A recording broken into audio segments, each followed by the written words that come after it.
Tell me, Priyanka, how do you select the children for the RT program every year? It's a very conscious decision as a school that we have taken and to take children from young grades because it becomes easier for them to integrate at a very young age. We meet the parents to understand their family background and also to see if they meet the government guidelines. That is coming from a economically weaker section or the disadvantaged group.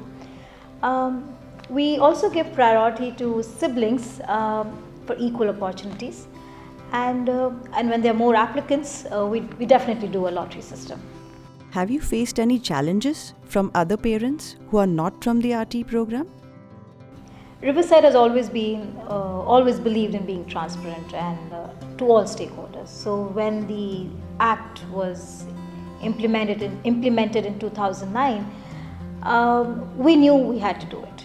There were no two opinions to it, and very important stakeholders, parents, and we also wanted to apprise them, and we spoke to them. We discussed about the pros and cons. We also took the suggestions. Thankfully, we haven't received any resistance. Apart from this, whenever we have a new parent on board, we orient them about the Right to Education program at Riverside and how the program is being implemented every year. What have been your top 3 challenges while implementing the RT program? Definitely the language barriers, the social, emotional need of a child when it comes to the adjustment of his or her environment to the class or the school. And most of them are first generation learners, so it is and they don't have support or very minimal support at home. Apart from that, challenges comes the many times that we have to follow up with parents in respect to the child's education. So there has been a constant follow up from teachers, from coordinators with the parents, and timetabling one-on-one session with the parents and students becomes a challenge sometimes.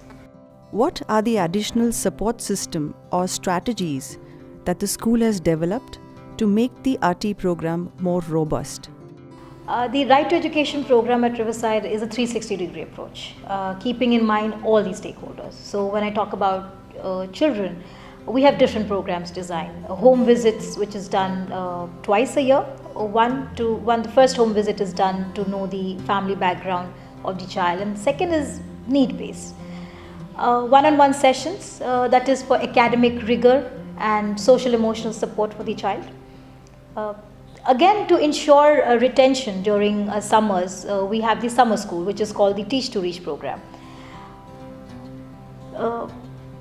The other program that we have for children is The World is My School, where children are given exposure and experiences which they otherwise would not have received. So they visit different places. It could be a museum or it could be an aquarium shop. So there are different varied exposure that are given to children.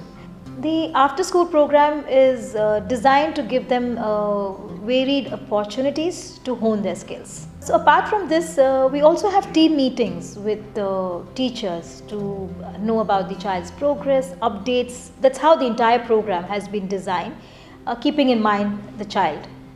Is there anything that you do as extra support to the RT parents in particular? Definitely, we have a parent program, and we believe that the first teacher of the child is the mother, and that's how the whole program has been designed, which is called the Koshish program, where additional support is given to the parent with language and math, and so that the gap between the home and the school is bridged. We also have parent update, very important because it is to make them aware how the child is doing at school and what additional support that the parent can offer to the child. Apart from this, we also have the well-being sessions, which helps to build awareness and their self-esteem. And some of them are that we have conducted over the years is the health and hygiene, yoga workshop, and sessions around parenting and stress management. So these are the kind of support program that we have built for our parent body. How do you manage the funds for successful implementation of the program? Funding is diverse for us. Various sources have helped us to achieve what we are doing today. It comes from the parent body who've always supported us in what we are doing. B, the teacher community, which is supporting the RT program, and corporate funding and running our program successfully. How do you ensure that the RT parents feel comfortable and included? Riverside is a very inclusive community, and when it comes to with these parents, it's a very conscious and a mindful effort from everyone to make them feel comfortable. We talk in a language that they are comfortable with, whether it's Hindi or Gujarati. When we have parent orientation, we have someone who's translating it for them. So there's a conscious effort from everybody to make them feel comfortable. They're also a part of all the celebrations that we do at Riverside.